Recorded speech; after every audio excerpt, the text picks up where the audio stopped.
Good morning to all. So today another new lesson, that is your effective communication. So what is effective communication?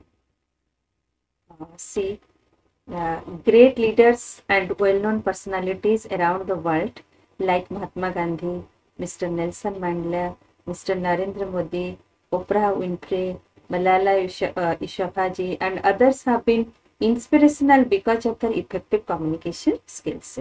Many more are there also. Okay. We are all influenced by various role models. Nowadays also many public speakers are there to whom we are following what they are speaking. Okay. So if they influence us, becomes a role model. Okay. So sometimes we follow our family and family members, friends, relatives also who are good at expressing their thoughts and ideas. Just like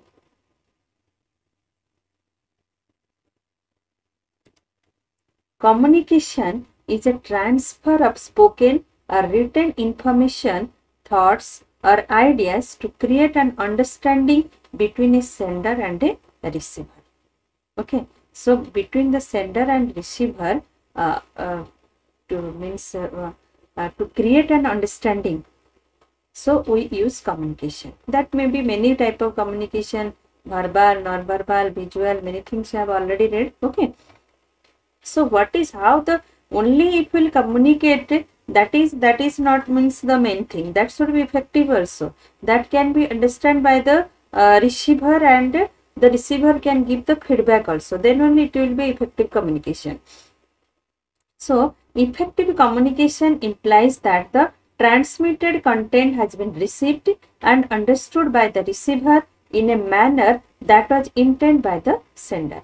It also means that what you want to say, what you say and what the receiver interprets is consistent. Okay. That means whatever you want to say and what you have said, that must be clearly understood by the receiver, as I told you. So let us see an example of effective communication, a very good story given. A king once dreamed that his teeth had fallen off. After waking up, he asked the priest what it meant.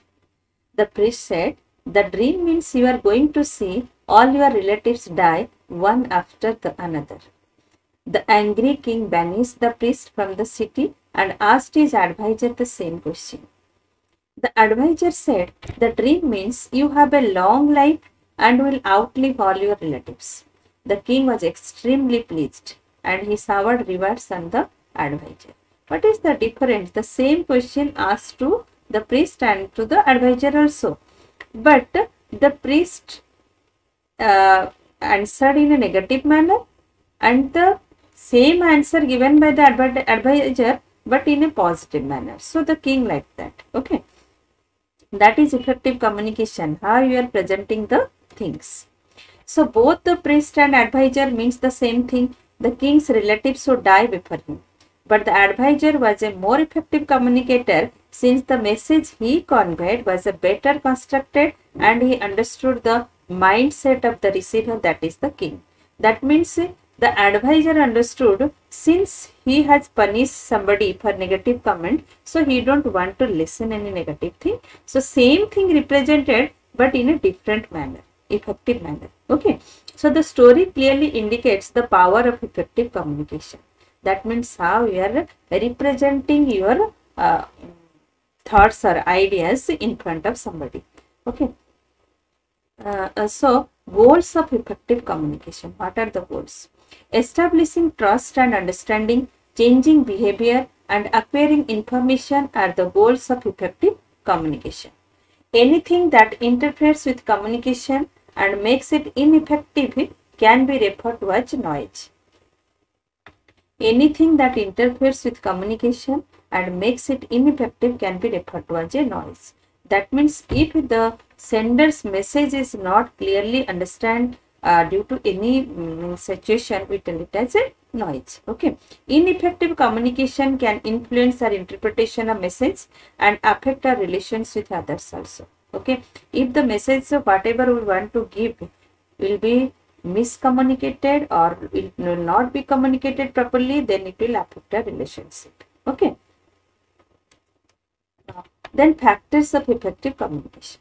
Effective communication is about conveying a message by clearly interpreting the emotions along with the information. The effective communication consists of the following key factors. Then what are the key factors? One is your content. What you want to present or what you want to say, that is important. Okay.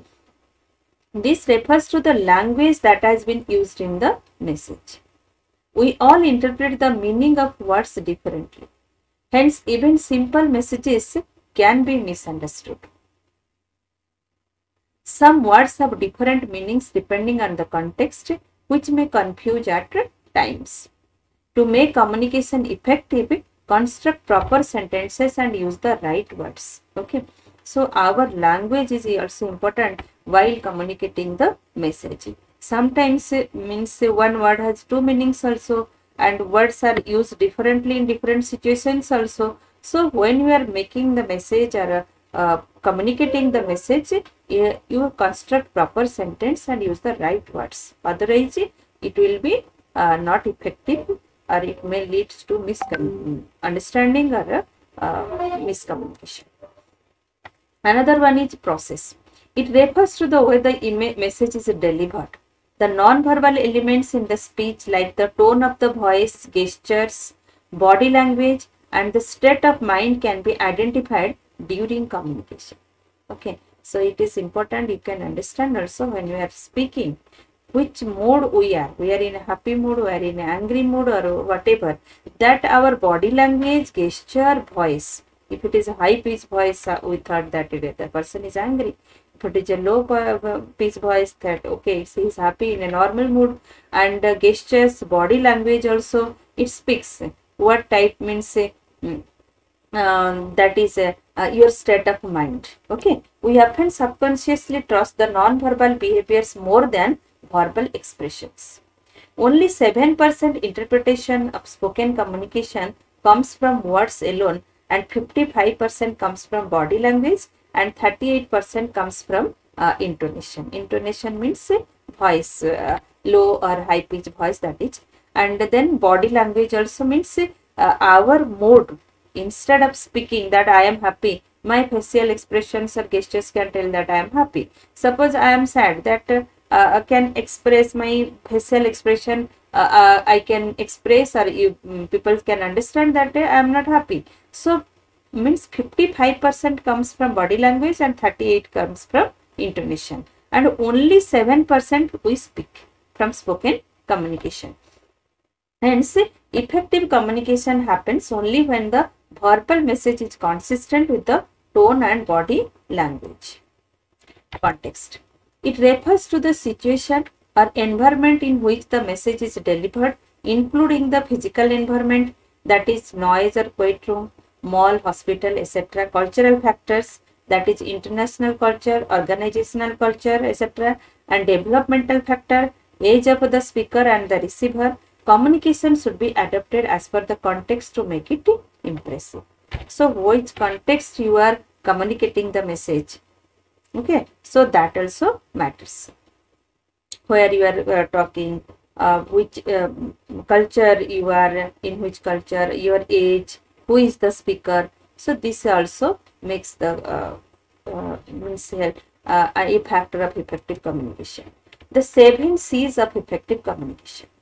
The 7 C's, also known as the 7 principles of communication, help us to focus our thoughts and ideas for effective communication. These principles serve as a checklist to communicate more effectively and are applicable for both verbal as well as non-verbal communication. During verbal, face-to-face communication, tone and body language of the communicator also helps in conveying the message in verbal communication when we are speaking. Okay. However, in written communication, one needs to be extra careful due to the absence of non-verbal communication. So that time in written communication, our words and sentence are express what we are want to communicate. Okay, so we have to extra careful during the written communication. So the information being conveyed through communication should be first one, it is complete, correct, courtesy, correctness, clarity, consideration, and conciseness. Okay, so these all are the 7 C's of communication: completeness, concreteness, courtesy, correctness, clarity, consideration, and conciseness. So we have to take care all these 7 factors while communicating a message, or to make the communication effective. Clear, understood, that message should be clear. What you want to express or what you are going to communicate, that must be clear, whether it is verbal or non-verbal or written, whatever. Okay, so constructing the message is the first step in any communication. It must be as transparent as possible. Means it should be clear. What your thoughts and ideas and expressions must be clear. There should not be any ambiguity in your message. Okay, about avoiding the use of complex words, sentences, and confusing language. The message can be conveyed effectively if the sender has clarity in his thoughts. The message should be easily understood by the receiver. This will happen when the purpose of communication is clear. The message should have a single goal and not a mixture of ideas. That means your purpose must be one. It should not give different types of meanings or different types of goals. Not means in one message we cannot do so many works. Okay, whatever one goal and one message, it will convey clear when we are communicating. Then concise. Conciseness refers to explaining things in a brief yet comprehensive manner. Adding unnecessary details make our communication ineffective. So don't use means add any unnecessary details. The fewer the words, the more impressive and effective is the communication.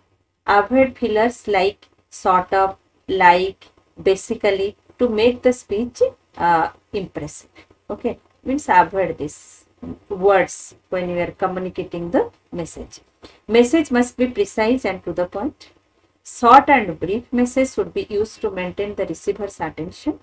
Long message become monotonous. Okay, somebody will read half, not half. So if half he will read, then half message will be communicated. That may create confusion. So it should be short and brief. Every word used should be meaningful and interest to the receiver. That is concise. Then concrete. Concreteness refers to communication that is believable and credible in order to create trust between the communicators. Concrete communication is being specific and clear rather than being vague and general. Okay, the message should be supported by facts and figures to eliminate any doubt in the receiver's mind. Okay, suppose any data you are presenting, you can use graphs. It is better to understand. Okay, pictures means when you see something, we can understand better. So if your message needs any type of supporting facts like examples, illustrations, graphs, pictures, maps, you can get that. Okay, in case of written communication, citations or references of the source of information must be given to increase credibility. Means from where you have collected that information. Suppose you have collected from any website, any book, or wherever, you have to, if you will mention that, it will be more credibility it will give. Then correct. Accuracy is an important element of communication. It avoids miscommunication and mistrust and creates a positive image in the mind of the receiver. Correct language, that is grammar, vocabulary, and sentence construction should be used to ensure a proper response.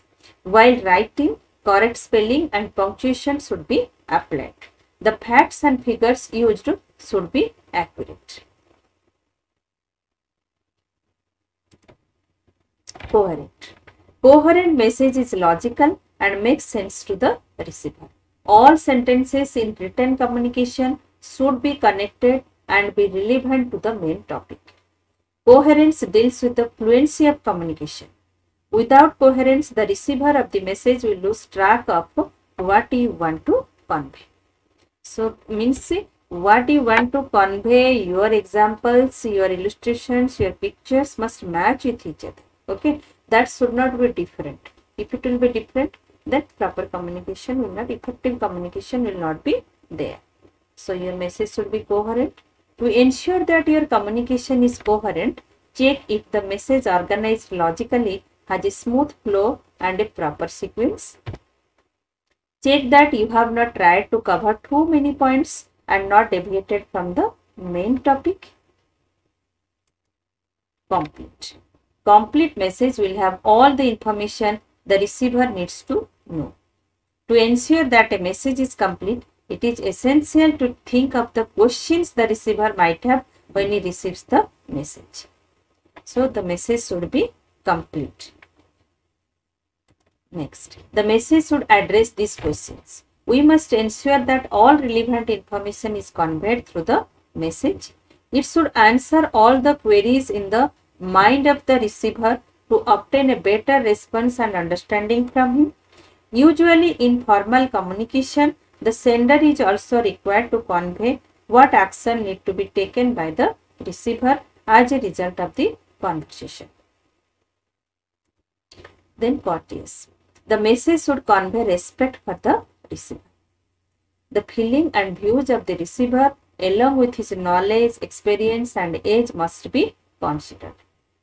Okay. So, whenever to write dear sir or madam, when to write only dear or whatever message we are giving, whether we are giving to an elder or to a friend or to any means person, that they should be respected in our message. Okay. After reading the message, they should not feel bad. That we have to take care. And next, the receiver should be addressed in a friendly and courteous manner by using respectful terms and gestures. One must be sensitive to the culture and background of the receiver, especially when communicating with people from different ethnicities. Even if you disagree with the receiver, it is essential for you to understand and respect his point of view. Okay. So, we have to take care while communication. During communication. Okay. Benefits of effective communication. There are various benefits. Effective communication reduces misunderstanding and prevents us from overlooking important information. This saves time and situations can be understood accurately. It can also protect people from embarrassment or awkwardness because of wrong assumptions. Another one, effective communication creates a comfortable environment where people of same or different genders, religions, and cultural backgrounds who behave and think differently can share the thoughts, feelings, ideas, feel respected and understood so that they can work together to resolve conflicts and make decisions. Effective communication allows the people involved to build trust and remove any negative emotions. This results in a desire to work towards a common goal. Effective communication skills increase our self-respect because we can deliver our message confidently and receive the outcome we hope for.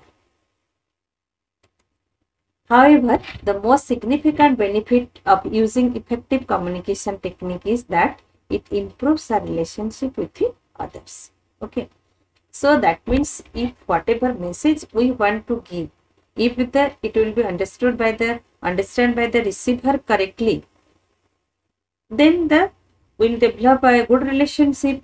It will be, if it will be misunderstood, then bad relationship will be developed. So most significant benefit of using effective communication is it improves our relationship with the others.